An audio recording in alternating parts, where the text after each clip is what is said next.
शरीर अलौकिक है, उसे स्थिर बनाने के लिए लौकिक उपाय ही होना चाहिए, और वह लौकिक उपाय है पारद। प्रचलित नाम है पारा। पारद भस्म के सेवन से शरीर स्थायी रूप से निरोग, व्याधि रहित, स्वस्थ और दिव्य हो जाता है। काल का भी प्रभाव उस पर नहीं पड़ता। कहने की आवश्यकता नहीं, पारद की सार्थकता इस बात में है कि संसार के सभी दुखों से मुक्त कर भव सागर के पार पहुंचा देता है। जैसा कि कहा गया है, संसार राम पारम दत्ते सौ पारदः स्मृतः। हमारे मकान के बगल में एक बंगाली सज्जन रहते थे, नाम था केदारनाथ। उस समय मेरी अवस्था लगभग 20 वर्ष के आसपास रही होगी। मोहल्ले वालों के लिए केदार बाबू एक रहस्यमय व्यक्ति थे। वे क्या करते थे, कहाँ जाते थे, किससे मिलते जुलते थे, यह कोई नहीं जानता था। वे अकेले थे, अपने लंबे चौड़े मकान में प्रायः समाये रहते थे। बाहर भी बहुत कम निकलते थे। अवस्था 40 से अधिक नहीं थी। गोरा, लंबा कद, सुंदर आकर्षक व्यक्तित्व, बड़ी बड़ी आंखों में गुलाबीपन बराबर बना रहता था। जब कभी उनका सामना मुझसे होता तब मैं बड़े जिज्ञासु भाव से, मन में उत्कंठा और कौतूहल लिए उनकी ओर न जाने क्यों अपलक देखता रहता। तब वे मुस्कुराकर मेरी तरफ देखते और अपने घर चले जाते। कभी मेरी हिम्मत नहीं पड़ी उनके मकान में जाने की। शिवरात्रि का पर्व था। मेरे दादाजी पंडित बेचन राम जी शर्मा ने शिव जी का प्रसाद मुझे दिया और कहा, जाओ केदार बाबू को प्रसाद दे आओ। प्रसन्न हो उठा मैं। अवसर तो मिला। जब मैं मकान का लंबा चौड़ा आंगन लांग कर लंबी सीढ़ियां चढ़कर केदार बाबू के कमरे में गया, वे तख्त पर नंगे बदन बैठे हुए थे। कोई भस्म शरीर पर मल रहे थे। उस समय जिस अंग पर मले थे वह तो सोने जैसा चमकने लगा था। आश्चर्य से देख रहा था मैं। वह कौतुक और तभी सिर उठाकर मेरी ओर देखा। बोले, आओ खोखा, क्या लाए हो? मैं थोड़ा सहम कर आगे बढ़ा और प्रसाद थमा दिया केदार बाबू को, फिर लौट आया। दादाजी से ज्ञात हुआ कि केदार बाबू की अवस्था 100 वर्षों से अधिक है। रस सिद्धि उन्हें प्राप्त है। शुरू से ही उनको इसी रूप रंग और अवस्था में देख रहा हूं मैं। अच्छे साधक हैं। केदार बाबू अचानक मिल गए गंगा तट पर। मुझे देख करके मुस्कुराए। बोले, तुम मेधावी हो, जीवन में काफी संघर्ष करना होगा आध्यात्मिक क्षेत्र में। मेरे पास जब समय मिले चले आया करो, डरने और घबराने की बात नहीं है। लेकिन क्या जा सका मैं और मिल सका केदार बाबू से? नहीं, मुझे नौकरी के सिलसिले में कलकत्ता जाना था और जब 2 महीने बाद घर आया तो पता चला कि केदार बाबू ऊपर चले गए। पारद का अधिक सेवन से एकाएक उनका सारा शरीर अकस्मात गलने लगा और पानी की तरह बहने लगी, गल गल के हड्डियां सारी। सुनकर बहुत क्लेश हुआ, मगर क्या करता, निश्चय ही केदार बाबू से कोई भयंकर त्रुटि हो गई होगी पारद के प्रयोग में। यह सत्य है कि शरीर को स्थिर, निरोग और दीर्घायु तथा शक्ति संपन्न बनाने के लिए एकमात्र पारद ही है। पारद के भस्म के सेवन से जैसे बतलाया गया है, शरीर से संबंधित वात, पित्त, कफ जन्य दोष जितने क्लेश है वे सदैव के लिए दूर हो जाते हैं और शरीर स्थिर, नित्य तथा दिव्य बना रह जाता है सैकड़ों वर्षों के लिए। पारद नाम की सार्थकता इसी में है कि वह संसार के सभी दुखों को दूर कर भव बंधन से मुक्त कर देता है। वास्तव में पारद की शक्ति बड़ी अलौकिक है। पुराणों के अनुसार वह भगवान शंकर का वीर्य है और अभ्रक पार्वती का रज है। इन दोनों के मिश्रण से जो भस्म बनता है उसे शरीर दिव्य तो बनता ही है, इसके अतिरिक्त मनुष्य में अलौकिक शक्तियों का आविर्भाव भी हो जाता है। मनुष्य आकाश गमन कर सकता है, दूर का दृश्य देख सकता है, दूर की बातें सुन सकता है, किसी के मन की बात जान सकता है, सभी प्रकार का कल्याण भी कर सकता है। कैलाश मानसरोवर यात्रा काल में मुझे एक सिद्ध महात्मा मिले। उनकी अवस्था 300 वर्षों से भी अधिक थी, परंतु देखने में 40 से अधिक के प्रतीत नहीं होते। मैं उनकी हिम गुफा में 4-5 दिन रहा।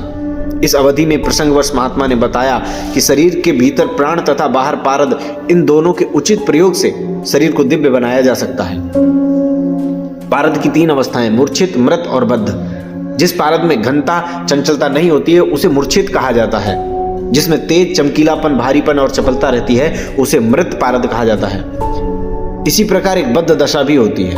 पारद यह तीनों दशा परम कल्याण कारक हैं। मूर्छाति हराति व्याधिन, मृति जीवपति स्वयं, बद्ध खोचरताम कुर्यात, रसो वायुश्च भैरवी। पारद को ही रस कहते हैं और वह रस ईश्वर है। रस को सिद्ध करना होता है श्वेद, मर्दन और 18 संस्कारों के द्वारा। पारद का वही सच्चा भस्म होता है जिसे रगड़ने से लोहा सोना हो जाता है। यह तो बाहरी परीक्षा है।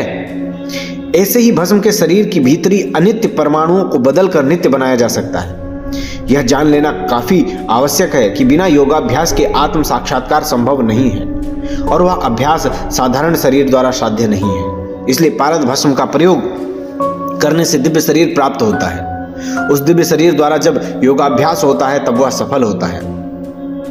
असल में ऋषि मुनियों के द्वारा पारद भस्म का और पारस पत्थर का प्रयोग शरीर को निरोगी रखकर अनंत काल तक योगाभ्यास एवं मुक्ति का मार्ग खोजने के लिए प्रयोग किया जाता था। परंतु उसका कहीं ना कहीं तो पहले प्रयोग करके देखा जाएगा, तो वह किसी धातु पर किया जाता था और वह धातु सोना हो जाती थी। प्राचीन ऋषि अमीर बनने के लिए, अधिक धन इकट्ठा करने के लिए जंगलों में पारद का प्रयोग नहीं करते थे, वह शरीर को निरोगी बनाए रखने के लिए करते थे। रसेश्वर दर्शन के अनुसार जीवन मुक्ति ही वास्तविक मुक्ति है। तैत्तरीय उपनिषद का कहना है कि रस ब्रह्म का प्रतीक है, जिसे उपलब्ध होने पर साधक आत्मानंद का अधिकारी होता है। वास्तव में रस शैव तंत्र का मुख्य विषय है। रस से संबंधित रस रत्नाकर, रस हृदय, साकार सिद्धि और रसेश्वर दर्शन आदि ग्रंथ अति मूल्यवान है। समयाभाव के कारण लगभग 1 मास बाद जाना हुआ मेरा ब्रह्मचारी जी के यहाँ। मुझे देखकर अति प्रसन्न हुए। बोले, महाशय कहाँ रहे इतने दिन, आज सुधि आई है आपको? नहीं, ऐसी बात नहीं है। मैंने कहा, व्यस्तता के कारण मैं आ ना सका। क्या आप मुझे क्षमा नहीं करेंगे? सांझ घिरने लगी थी। उसी समय एक युवती आई और कमरे का बल्ब जला दिया उसने। दूधिया प्रकाश फैल गया पूरे कमरे में। सिर घुमाकर स्वभावतः मैंने युवती की ओर देखा तो देखता ही रह गया मैं। 20-22 से अधिक की नहीं थी वह, बहुत सुंदर थी। वैसी सुंदरता बहुत कम ही देखने को मिलती है नारी में। सबसे आश्चर्य की बात तो यह थी कि उसके सुगठित और यौवन की मादकता से भरपूर शरीर का रंग न काला था, न सांवला और न ही गोरा कह सकते हैं। बिल्कुल सोने जैसा दप दप करता हुआ। विस्मित था मैं, ऐसा कैसे संभव है? यहां तक कि उस युवती के घने बाल भी सुनहले थे, पलकें भी और भौहें भी। युवती जैसे आई थी वैसे ही चली गई। युवती के जाने के बाद ब्रह्मचारी जी बोले, क्या आप जानते हैं जिस युवती को आपने देखा है उसकी आयु लगभग 90 वर्ष है। उसका नाम मनोरमा है। यह सुनकर आश्चर्य से भर उठा। क्या कहते हैं आप? यह कैसे संभव है? मैं जानता था आप ऐसा ही प्रश्न करेंगे, लेकिन मैंने जो कुछ कहा वह 100% सत्य है। मेरी अवस्था उतनी ही समझो आप। हाँ, 90 से अधिक ही। मेरा कौतूहल, आश्चर्य और साथ ही साथ अविश्वास भाव भी बढ़ता जा रहा था। ब्रह्मचारी जी आगे बोले, महाशय उस समय मेरी आयु 30 वर्ष की रही होगी। उस अवस्था में मनोरमा ने मेरे जीवन में प्रवेश किया। संयोग कहिए या कहिए नियति। रस रसायन की खोज में एक महात्मा का पता चला। उनके संबंध में बतलाया गया था कि वे हेमवती विद्या सिद्ध पुरुष हैं और अरुणाचल प्रदेश में कहीं किसी स्थान पर अकेले रहते हैं। पूरे 2 वर्ष कष्टदायिनी खोज के बाद उस गुफा का पता चला। महात्मा से भेंट हुई। साक्षात वैदिक काल के कोई ऋषि लगे मुझे। अवस्था काफी थी, लेकिन देखने में 30-35 से अधिक नहीं लगते थे। वह जैसा उनका व्यक्तित्व था वैसा मानवेतर शक्ति संपन्न भी कोई व्यक्ति हो ही नहीं सकता। बड़ी बड़ी सुर्ख आंखें, स्थिर और गहरी, ऊंचा चौड़ा ललाट, कोमल रक्ताभ होठ, साधना के प्रखर तेज दप दप करता हुआ मुखमंडल, सिर के घने काले स्याह बाल कंधों पर बिखर कर भूमि का स्पर्श कर रहे थे। कमर में सिर्फ एक लंगोटी, पूरा शरीर वस्त्रहीन, गले में सोने की काफी मोटी जंजीर। नाम था युक्तेश्वर नाथ। समझते देर नहीं लगी मुझे। नाथ संप्रदाय के थे वे महात्मा। मनोरमा उनकी शिष्या थी।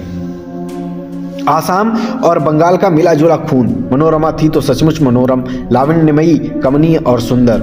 महात्मा युक्तेश्वर नाथ अपनी सिद्धि का प्रयोग कर रहे थे। आसाम और बंगाल का मिला जुला खून। मनोरमा थी सचमुच मनोरम, लावण्यमयी, कमनीय और सुंदर। महात्मा युक्तेश्वर नाथ अपनी सिद्धि का प्रयोग कर रहे थे उस समय मनोरमा पर। अपने हाथ से पारद भस्म का नित्य लेप करते थे वह मनोरमा के पूर्ण शरीर पर। कुछ ही समय के बाद मनोरमा की सांवली काया कंचन काया में बदल गई। धीरे धीरे लेप का पूर्ण प्रभाव पड़ चुका था वह कोमलांगी श्यामांगी युवती पर। लगता था जैसे कोई देव कन्या स्वर्ग से उतरकर उस गुफा में आई है। चमत्कार था, अद्भुत और अविश्वसनीय चमत्कार। महात्मा ने कहा, 5 प्रकार की जड़ियां हिम प्रदेश में पाई जाती हैं। कर्करिक्ता, हेम पुष्पा, चारुलेही, वज्ररणी और कलुषिका। ये 5 जड़ियां प्रकाशवान हैं। इनकी खोज और पहचान अत्यंत कठिन है। किसी प्रकार वे दुर्लभ जड़ियां प्राप्त हुई मुझे। उनके समान योग से पारद को बद्ध किया मैंने। अति श्रम से पारद गुटिका का निर्माण किया। पूरे 15 वर्ष का समय लग गया इस कार्य में। पूर्ण रूप से स्वर्ण काया प्राप्त होने पर मनोरमा की विचार शक्ति, इच्छा शक्ति, कर्म शक्ति, संकल्प शक्ति और शक्तियां एक विशेष सीमा तक उन्नत हो जाएंगी। एक प्रकार से मानवेतर संपन्न हो जाएगी यह मनोरमा। मेरी सिद्धि का यह प्रयोग निश्चय ही अति विलक्षण होगा, इसमें संदेह नहीं। मैं मुंह बाए महात्मा की बातें सुन रहा था।